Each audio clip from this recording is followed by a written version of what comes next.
Today's show is brought to you by Fabric Life Insurance. I love that name, Fabric. You often hear us talking about how important it is to protect yourself from cyber attacks, scams, and hacks. And that same strategy applies to many areas of life.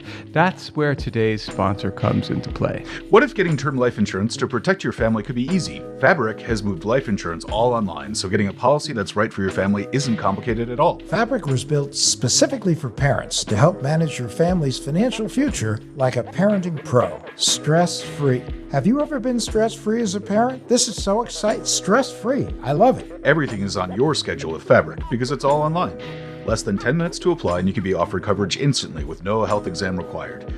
Then just personalize your quote to fit your family's needs and you'll be set with high-quality, affordable protection for your family. Fabric is fully backed by Vantis Life, one of the most trusted names in life insurance since 1847. So you can feel confident that you're getting a high-quality policy that meets your family needs. There's no risk to apply today. Fabric has a 30-day money-back guarantee, and you can cancel at any time. So protect your family with term life insurance now in just 10 minutes. 10. Apply today at meetfabric.com/WTH. That's meetfabric.com/WTH to start protecting your family today. Once again, that's meetfabric.com/WTH.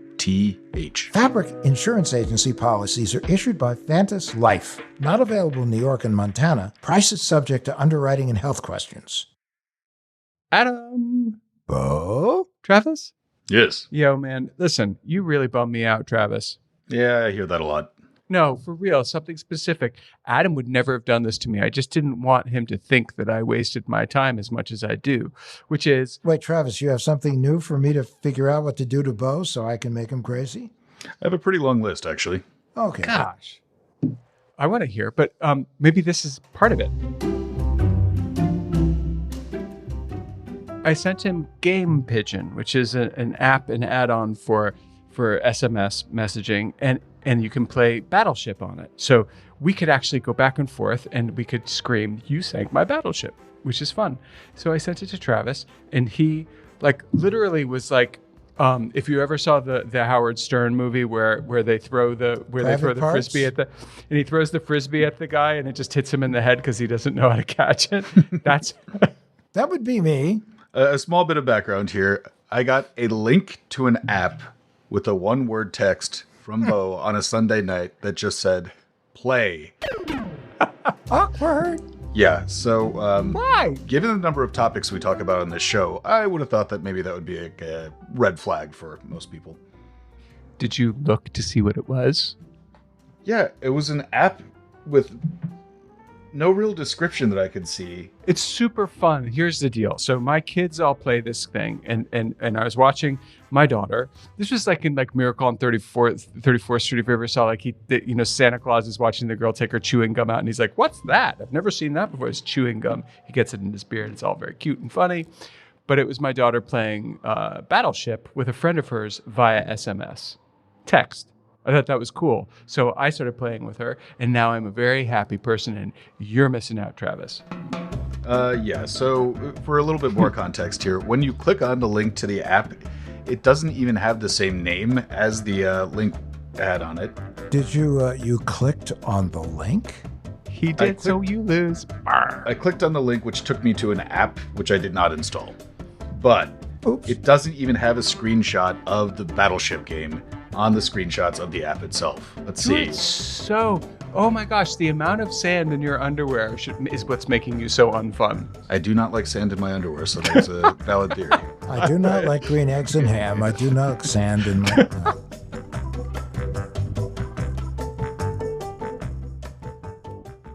So Adam, would you have done it if I had sent that to you, or would you have called me and been like, "What are you doing?" I would have called you, because if I didn't call you, you would send me a text going, "Schmuck." Okay, now, had I gotten Adam on this game, and we were playing it happily right now, and you challenged me, which you did, and then I said, "But dude, it's been on the Apple App Store for several years, since 2016. What do you say then, Einstein? No, I looked it up and also saw that it had a bunch of reviews. Even still, if I get a link to an app without any context, I'm not installing it. All right. Fair enough. So, did you say green eggs and ham? Oh, I totally said green eggs and ham because our next guest has a show called Green Eggs and Dan. He's an actor, comedian. He's host of the Food Network show Raid the Fridge. Dan Ahdoot. Very nice to meet you, Mr. Dan. How are you guys? I'm very excited about this. Do we know how to say Dan's last name? I don't. Ahdoot. You don't? Sorry. Because and you know his slogan, Ahdoot is a real hoot. I do. I'm sorry, dude. I apologize. And Bo, you're gonna get the boot for messing with Ahdoot. I don't do it. Sorry. I apologize for them both. Thank you, Travis. I was waiting for you to jump in and put an end to this chicanery.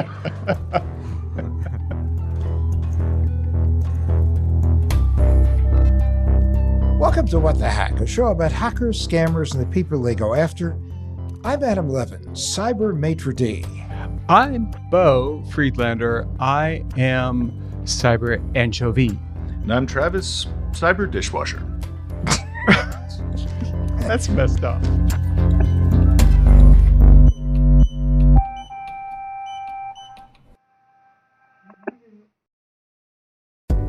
You guys, I gotta tell you about something. I don't really share about the things that make my mind go ka-ching because it's secret and it's like a state secret. But I just found something that is not a state secret that is remarkable. It's called Magic Mind. They're actually the sponsor for today's show.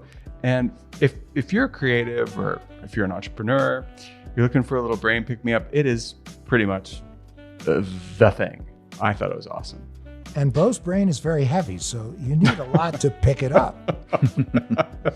Hilarious. I personally had to give up coffee because it just made me too jittery. And so when I got the Magic Mind, I was finding like, oh, that actually makes me feel alert, but not doesn't have that jitteriness that I can't really stand with coffee. If you're like me and you need to get a lot of things done in the shortest amount of time, go to magicmind.co/thehack and use discount code THEHACK to get 20% off today. All you have to do is go to magicmind.co/thehack and use my discount code at the checkout. The Hack.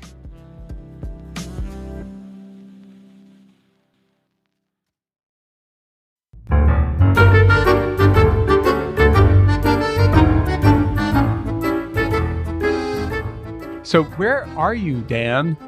I am in Los Angeles right now. I'm in my bedroom. If you, I don't know how detailed you want it. Well, okay. Now this is yeah. All right. I don't know how salacious. I don't know how salacious a podcast this is. I was going for geography, but bedroom's good. And what do you do in your bed? No, what do you do in LA, Dan? So I'm a comedian. I'm a writer. I'm an actor. I host a show on the Food Network called Raid the Fridge. I act on a couple shows, a little bit of everything. I'm in the show Cobra Kai right now. You guys can see me in that. And you have that wonderful podcast, Green Eggs and Dan. I do have a wonderful podcast. Thank you, Adam. Yes, it's a food podcast where I interview celebrities based on a picture of what's inside their actual fridge. It's a very fun podcast. So I actually wouldn't mind an example. So do you like right now in my refrigerator, I have a few of those Spanish anchovies with garlic and like some bad oil, and then I have some hummus. Yeah, gross. Guys, I'm talking here. We have some hummus, and I have like 3 or 4 Marcona almonds. What can I make? I mean, I love all that, actually. You can have one of my favorite snacks, and I know you guys are anchovy haters, but anchovies are, A, one of the most delicious foods ever, and B, 90% of the time that you've had it, you haven't known that you had it, and you were like, why is this dish so delicious? And the answer is usually anchovies. Bingo. But if you, especially pasta sauces, because they melt in, you don't even see it, there's no fishy flavor. But they can make it right. Well, this show, it's, because it's cyber, we talk about fishing a lot, so anchovies, I get it. Yeah. I mean, Anchovies also ruin a pizza. No. As far as I'm Well, concerned. anchovies on a pizza are a little aggressive in terms of the anchovy. You're having a straight anchovy. I love raw, anchovies on their own. And Bo, I would say for you, the snack that I usually make when I have nothing else in my fridge, which it seems like you have nothing going right now, is I usually have some bread. I will toast some bread. I always have butter. Put a big slab of butter on, and then just put raw anchovies on top of that. Oh my God. Nothing to me is better than that. Bo and I used to share an office in New York City. We are now separated by the entire country because Bo would do things like he would fry cheese, which I love cheese, but people were running, screaming out of the Called office. toasted cheese. He would also walk in with just a pat of butter and eat the pat of butter. Good butter. Not to mention take almonds and just, the word wasn't drizzle, the word would be drown them with oil. I mean, this all sounds. I'm Team Bo here. I feel like Team Bo and Bo. I'm into strong flavors, and I feel like Bo is as well. I'm going to tell Bo you is something definitely now. a strong Listen, flavor. I resemble that comment. Now listen, I will tell you one thing that, Travis, you need to shut up right now, because and I mean that in a nice way, because I'm trying not to. Poor Travis hasn't said anything. Oh, Yep. but he said something. He did. Travis, what did you say about anchovies and pizza? They're an abomination. They should be illegal. Okay. Now I'm going to tell you that I'm going to take you one of these days to a place called Best Pizza in Brooklyn. And Best Pizza makes a grandma slice that is the most vibrant thing on earth. And the reason, I asked him, the reason is he puts a tiny little bit of anchovies in the sauce before he Wow. right, and it makes it bright as can be, and you'd never know it was in there. Never. Yeah, that's totally fun. You can incorporate it. I know it has the umami flavor and all that other sort of thing, but just Umami. straight anchovies just taste like Salt. Yeah, it tastes like fishy salt, and it's just too much. Dan, help me out here. Come on. It's kind of like caviar No. eaten by the Pomeranians or Dan, whoever. Dan, That's, go get him. I look. I feel like here's the thing. You have to slowly get Travis on board. It's kind of like when people have, they love a frappuccino or like a very sugary, milky coffee, and you're like, you want to end up weaning them off so they can have really, really good coffee. Don't tell me you put anchovies in your frappuccinos. You put no, you don't put it in. You just Okay. you just swim it through and then pull it out. Yeah. All right, I'm done. That's gross. Yeah. Excuse me while I use the restroom for a minute. No, I did that, and it was really good, especially if you wrap the anchovy in a pat of butter first. But Oh yeah. anyway. But lest we digress, Oh, you're here today to tell us a kind of a very interesting story.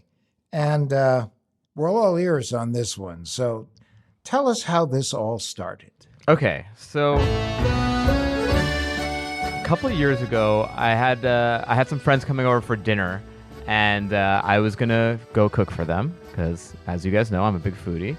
And I'm driving back from the supermarket, and I suddenly start getting all these emails. Hey, just confirming you're trying to change your LinkedIn password. Just confirming you're trying to change your Google password. Just confirming you're trying to change your Facebook password. And I get these emails once in a while, and I always think it's someone just fishing for a password, so I just ignored it, right? And then I got home, and I'm cooking, and my buddy Matt Goldich texts me, and he says, "Hey, I think your Twitter has been hacked." And I go onto my Twitter, and lo and behold, every like 10 seconds, it's like an awful dumb song lyric is just being spat out onto my Twitter. It's like, owner of a lonely heart, much better than an owner of a broken heart. Bop, bop. It's just like nonstop. Order of a spitting out Lonely the song. Heart's a good song. I don't know. That's a good one. They Hanson weren't all is the bad. anchovy of bands. See, that would actually be me on my Twitter account. So therefore, I Yeah. wouldn't notice anything different. Right. You know? Well, for me, you have to understand, for a comedian especially, Twitter is very important. Right. It's I've gotten a lot of business out of my Twitter account. It's your way to promote yourself. I have a verified check mark. It's a big deal for me. It's important. So I start freaking out, and I can't get into my Twitter. I'm locked out of my Twitter account.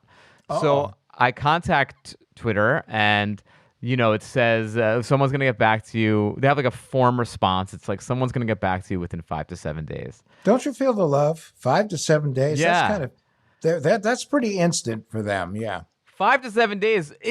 For me, that would ruin my life. Like this thing, just 20 seconds of this, I was already hemorrhaging followers. 5 to So I'm 7 like- days is crazy. Yeah. There was a survey that if you took social media away from people, I think 60 or 70% of them said that they would be suicidal pretty much by the first 15 hours or 20 hours. Yeah, exactly. That's what their plan is, just to hope that you commit suicide so that they don't have to help you.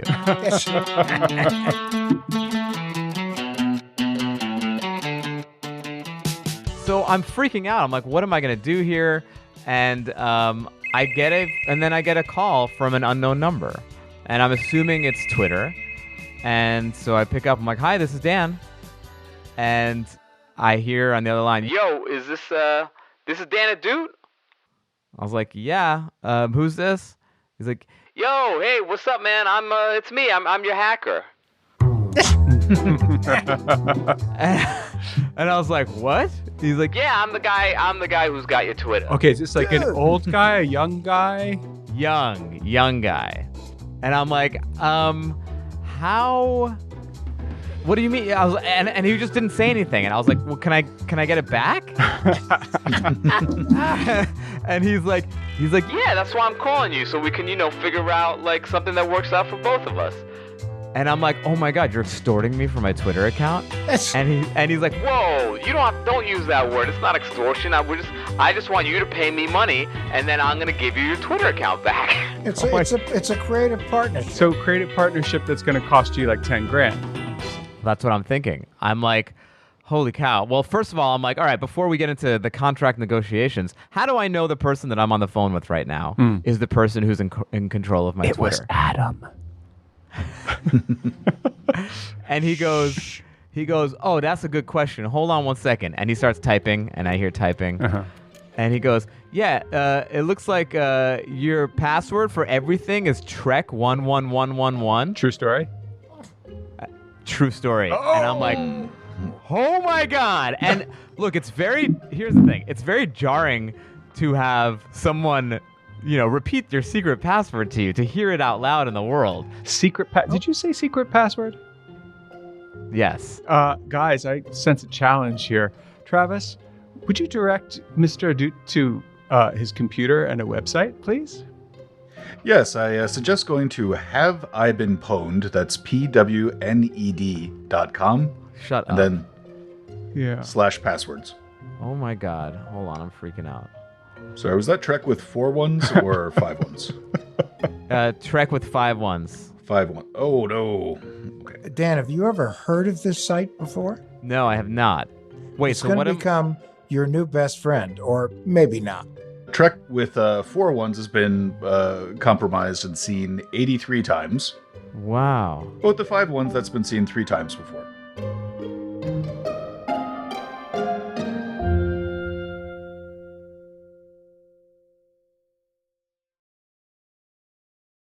Today's episode, it's sponsored by Honey. It's a shopping tool that scours the internet for promo tools and applies the best ones to your cart when it finds them. For me, I just bought some rubber shoes so that I could walk around in the mud more comfortably.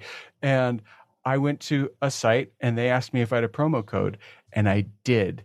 But it was because I wrote it down and I had to type it out. Well, Honey does all that work for you. It even finds it. So has Honey saved you money? Honey? Yeah, Honey saves you money. That's the thing. They support over 30,000 stores online. Travis, how does this stuff work? Is it really invasive, or is it pretty chill on the privacy front? On the privacy front, they're great. Their privacy policy says just outright that they will never collect and sell your data, which is great to have it be listed that in such basic and simple terms. But their revenue model does not depend on collecting your data like a lot of other services do. So their bona fides for privacy are great. Honey has found its over 17 million members, over $2 billion in savings. If you don't have Honey already, you could be really missing out. It's literally free. It installs in a few seconds. And by getting it, you'll be doing yourself a solid and supporting our podcast. Get Honey for free at joinhoney.com/WTH. That's joinhoney.com/WTH.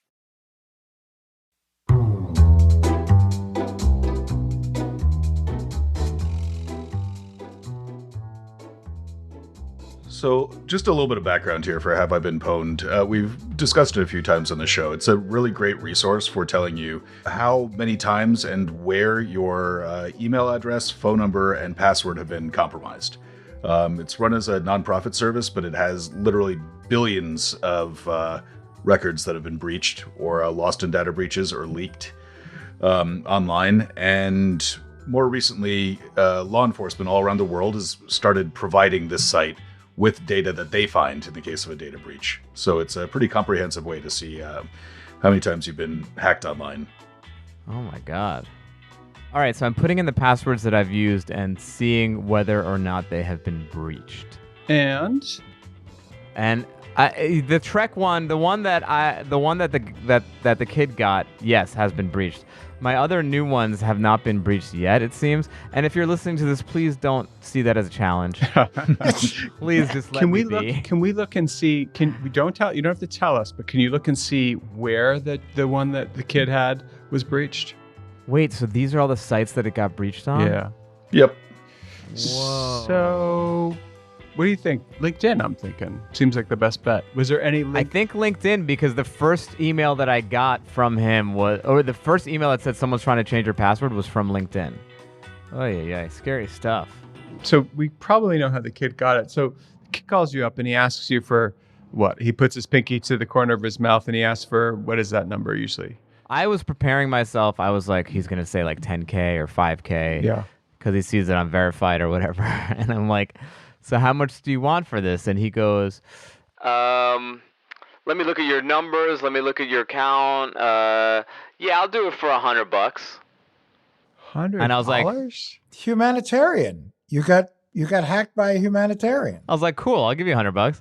But I was like, well, how do I know that? First of all, I was offended. I was like, that's all my account is worth is $100. Did he really say $100 and you were just like, oh, that sounds reasonable?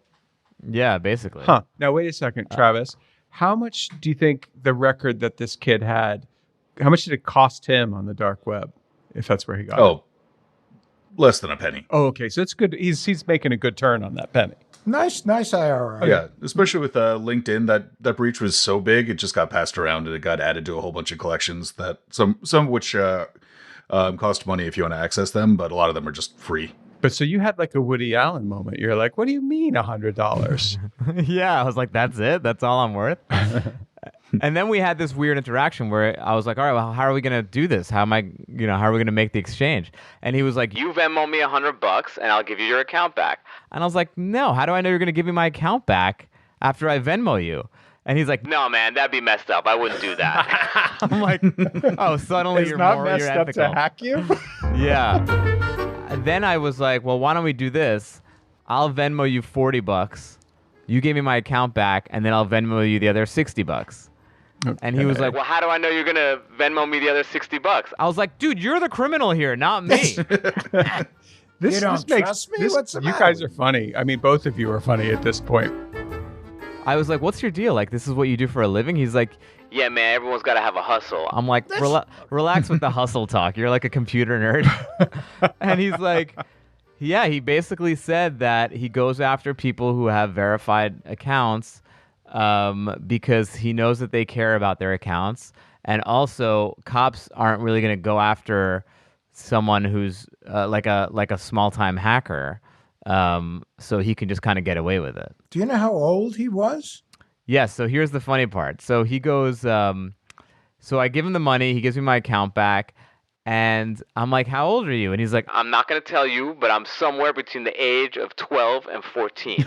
I'm like, oh, okay, so you're 13, got it. Oh my God, he's so cute, I love him.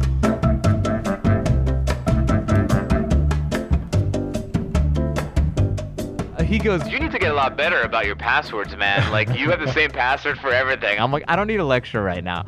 But I asked him what I could do. And he was like, yeah, you literally just have to come up with a random alphanumeric combination and have it written down analog on paper and have it, like, you know, in your nightstand. Like, that's the only way. I was like, all right.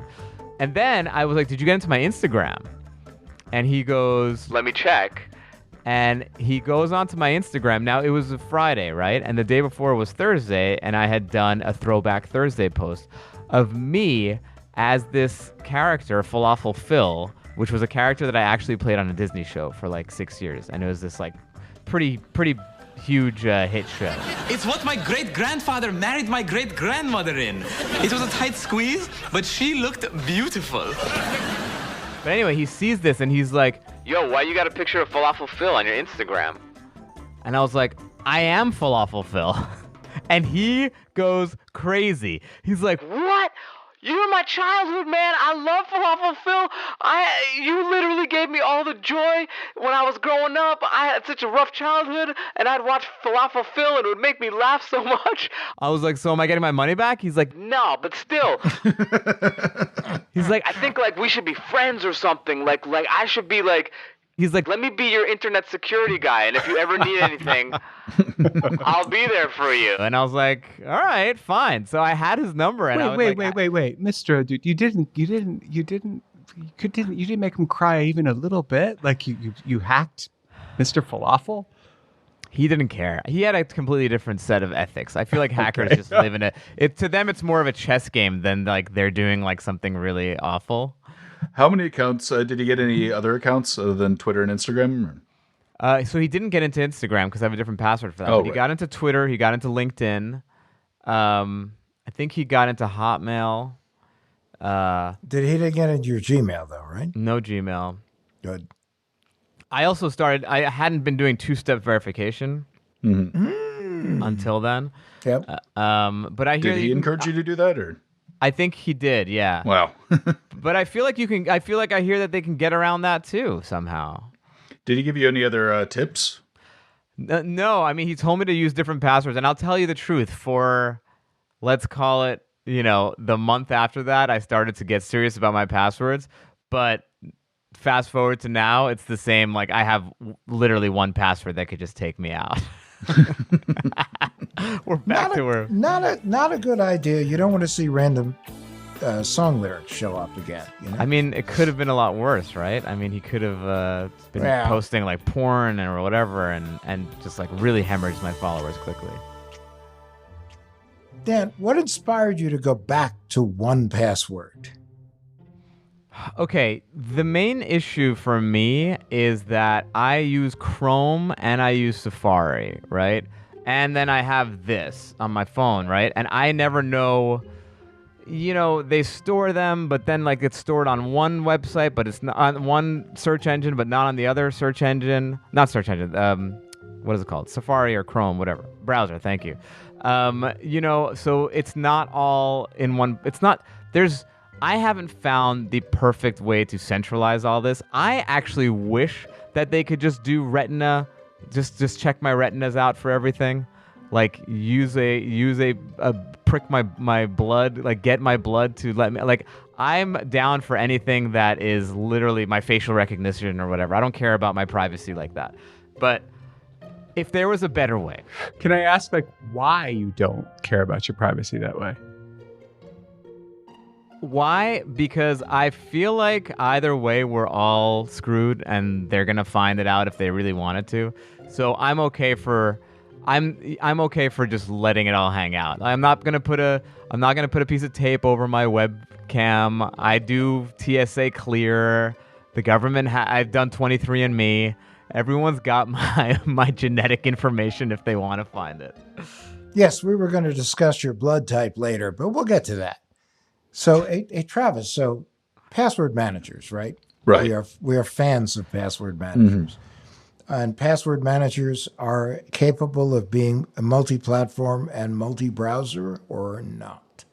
Most definitely. The better ones, the ones that you pay for. It's something that will work on most major web browsers. You can also put it on your iPhone or Android phone or what have you. So like you can sync up your passwords across all of your devices and then be able to unlock that just with 1Password. Make it harder than Trek 111 to do. But they're pretty easy and they're really not that expensive, especially for the kind of peace of mind you get. I think they would definitely cost less than the $100 you had to pay to get your account back there. Really? Yeah.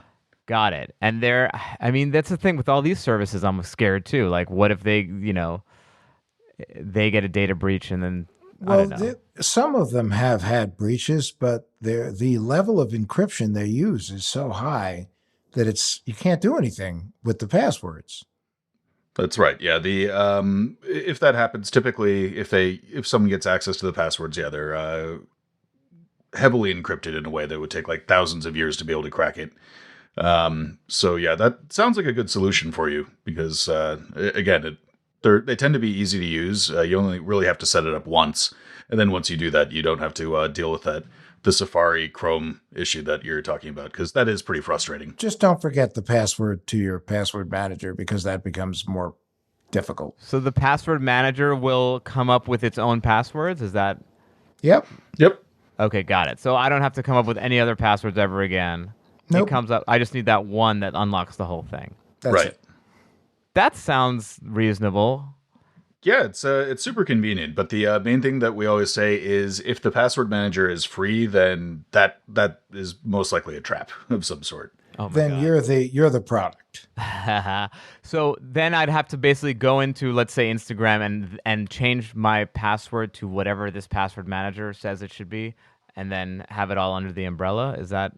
Yeah, it'll usually just give you a little prompt to help walk you through it. So it's not a super techie process, fortunately. Now, let me ask you: did your hacker, this nice young man who hacked you, did he help you with changing your passwords, and does he like store them for you now, or? No, so he wouldn't even tell me his real name. Uh-huh. So it was Hacker Tom was what he told me his name was. Hacker and Tom. once I used him again because like the next day another person tried to get it to get money off of me. Mm-hmm. And I called him and I was like, what should I do? And he was like, yeah, no, don't worry about it.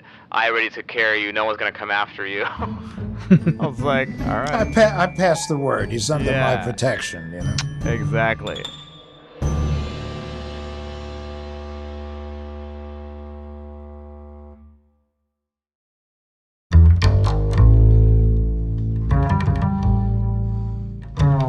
What would it take you to sort of take this password thing more seriously? I mean, what is the scenario that, were it to happen, would make you change your habits? Being on this podcast. No, and I think the things. So I'll answer that with what I'm most fearful of, and I guess Spiders? besides spiders, the things that I'm most fearful of are obviously banking is number one, obviously, but then it's like my social media stuff, which I've already seen hacked, and then also, my email, my Gmail and stuff like that. Not having access to email is probably the worst thing that could happen to me. And if paying, I don't know, how much do these guys charge a month, the password people? It depends. Again, I can run you through the options. But Travis, I was wondering. I mean, it's a fair question Dan asks because my password, I do use a password manager. I know you don't, Travis, but I do. And Travis has like a system too, Dan. So, and he can talk about that with you. He might be able to talk about that right now. But some people use systems, some people use password managers. Mine, it's not cheap, Travis, and it definitely comes out to more than $100 a year. One I'm looking at right now that's fairly well reviewed. If it's just for yourself, it's $3 a month. I'm getting That's so worth ripped it. off. Oh my gosh. That to me Again, is there are different levels of protection, different levels of ease and quality and everything like that. But yeah, that's $3 a month is not really that bad. I have 1995 prices. Damn. But Wow, aren't there, Travis, there are, correct me if I'm wrong, but certain companies that offer monitoring services, right? Identity monitoring, that also offer password managers. Yep. Yeah, in a lot of cases, they'll even be affiliated with one another. So even if you're not getting them both from the same vendor, they'll still give you a discount. Yeah. interesting. So why don't you use one of these, Travis? Well, I have a system, and I kind of run it across a few different things, and I just also have a really weirdly good memory about it, and keep a lot of it written down in the nightstand, that sort of stuff. So I try not to put all my eggs in one basket. Travis is my password manager. Yeah. So, I think one of the other things, too, though, is just to keep in mind that with digital hygiene, most people, at least half of people, admit to using the same password. And every year when we see what passwords come out, they actually make Trek 111 look like the most complicated CIA level encryption. I think 1, 2, 3, 4, 5, 6, 7 is one of the most common. password is another one that's always in the top 3 and so on. So you're certainly not alone in this. It's the no shame zone, as we call it. See, at least in my case, I'm 1, 2, 3, 4, 5, 6, 7, 8. So I thought that was. But Yeah, Adam, one more level of Adam, complexity. here's the thing, and this is true, and I don't know about you guys, but I'm gonna just like be completely honest. When it comes to like the place where I buy my movie tickets, or which I don't do anymore because of COVID, but when I did, or like parking meters, all those apps in cities that have parking meter apps that you need to use. All the ones that have been breached, yeah. Right. So I figure they have lousy protocols anyway. So you know what I give them? I give them ha, ha, ha, ha, ha, if they'll let me. And the reason I give it to them is I don't care. You want to park on my dime? Go right ahead. I'll figure it out the next time I'm not in Pittsburgh and someone parks there. But that's been my rule of thumb. When it's a password that I don't need to mess with. And that's why I asked about the Twitter account. I care about my Twitter account. Not enough to give you $100, so don't even think about it. But but I care about it, so I protect it reasonably well. But on the things where it doesn't matter, I don't care. Am I alone in that? No. No, you're not really alone. But I think there's another way you can look at this, okay? And that if you're worried about making a monthly payment, think about health insurance, and think about you're willing to pay for health insurance. Well, this is cyber hygiene insurance. It's kind of annoying, but at the same point, it's better to have it, not need it, than need it and not have it. That's why it's really more important to think about this in terms of health, because this is your financial health, your identity health, your credit health. All these things are kind of wrapped up in these passwords. Yeah.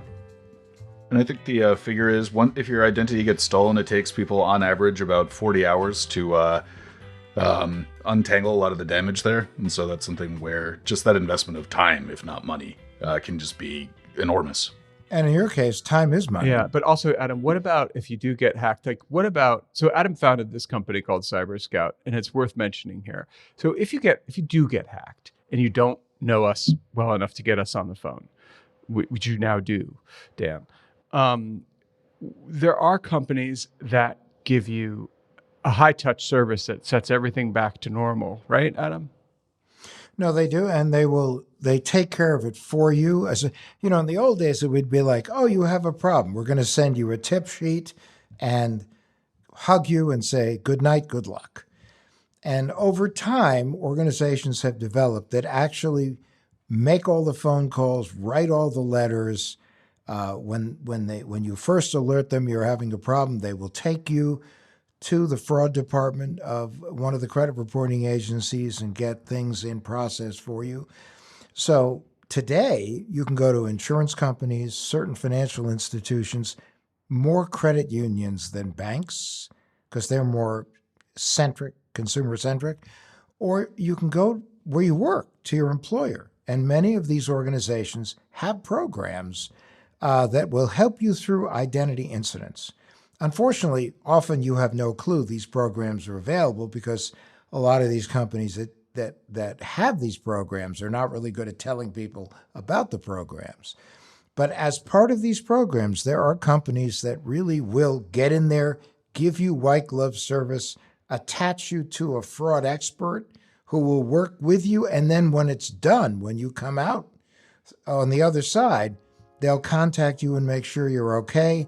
And if you have another problem, you can contact the company directly. So it's kind of the new world, but it's an important part of the new world. Yeah, I guess I didn't even think about identity theft stuff.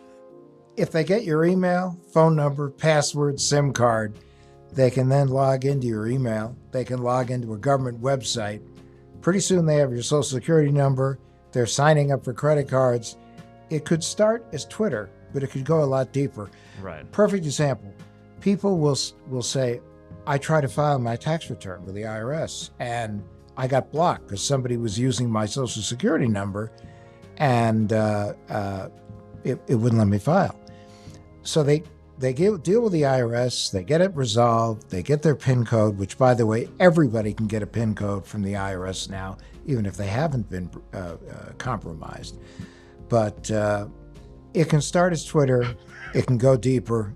True. It starts with a tax return, and people think they got it. And they don't realize if they have enough information to file a fake tax return, they have enough information to commit every form of identity theft possible. Opening new accounts, medical identity theft, child identity theft, criminal identity theft, you name it. And sometimes all it could happen is someone gets access to an existing credit card, and it is amazing how this thing can spiral into something really horrible. Yeah. But if you are guests on our show, the good news is Travis will fix you up. I'm sure because he has so much time on his hands to do that. But Oh, yes, scads of time. no, but I will also help, and Adam will help. We're available to you. So if you land on this show, you have a good story, it does mean that you will leave a little more freaked out, but a little more secure as well. But it'll be a cathartic experience because you'll have shared and felt better by sharing, because this is the no shame zone. Well, the catharsis is all just like in getting rid of any feeling of ease you may have had. Yeah, I know. I love how we started with a lighthearted romp into anchovies and ended with just like morbid stories of cybercrime and I know. guest terror. Yeah.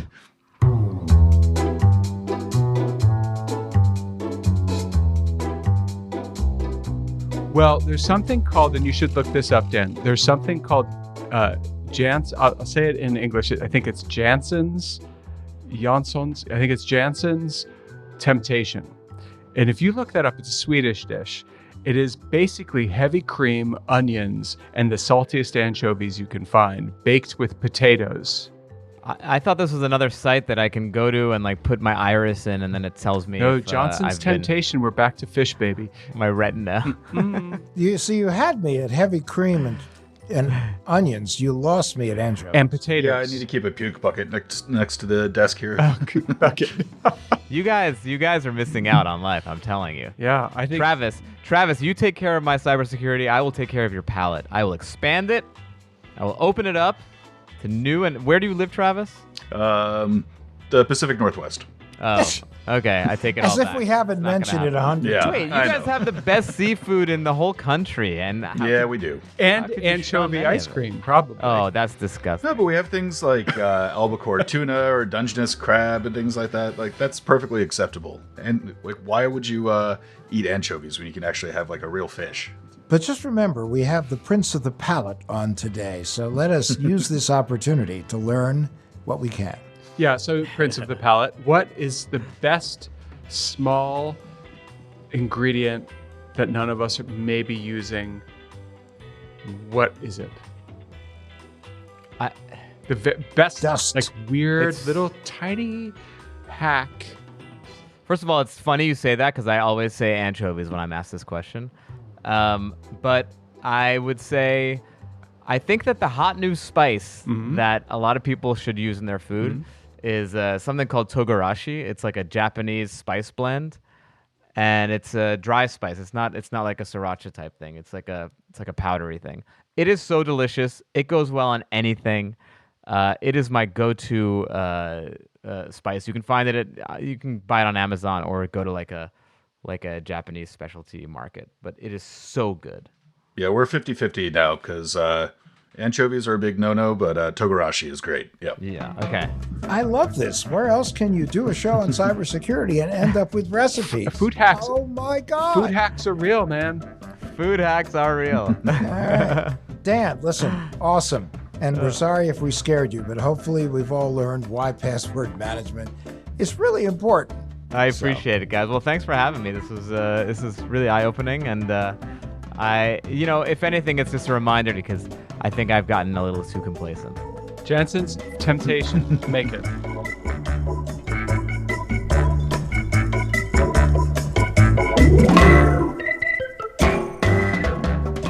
If you're a hacker and you're actually good at what you do, we encourage you to go on Apple Podcasts, create a bot that just likes our podcast over and over and over and over again. Apple, we're sorry. We don't really mean that. But what we would like to tell you. Leave us a 5-star review on Apple Podcasts. They should tell their friends, their family, their neighbors. They should tell their friends on Instagram, Facebook. You know, skywriting is a good thing too.